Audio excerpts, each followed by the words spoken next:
अकोला जिल्ह्यात अपघाताचे सत्र सुरूच असून आज सकाळी पुन्हा एक भीषण अपघात घडला आहे।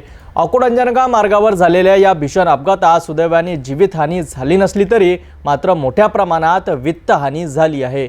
या घटनेची सविस्तर वृत्त पाहूया। अकोल्याच्या अकोट-अंजनगाव मार्गावर खाई नदीजवळील पुलाजवळ एक विचित्र अपघात झाला। एका मोटरसायकल स्वाराला वाचवण्याच्या प्रयत्नात हा अपघात घडला, ज्यामुळे परिस्थिती आणखी गंभीर झाली।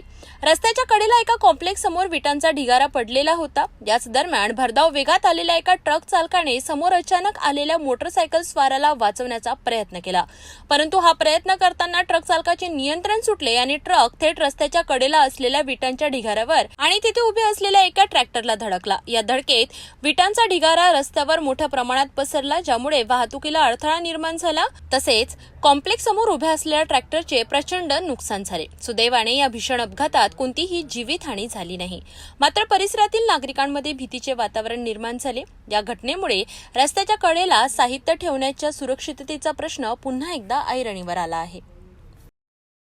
तर पाहिलं आपण अकोला जिल्ह्यात अपघाताचे सत्र थांबायचं नावच घेत नाही। सुदैवाने आजच्या अपघातात जीवितहानी टळली असली तरी अशा घटनांमुळे रस्ते सुरक्षिततेचा प्रश्न पुन्हा एकदा ऐरणीवर आला आहे।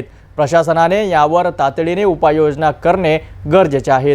पुढील बातम्यांसाठी पाहत रहा सिटी न्यूज।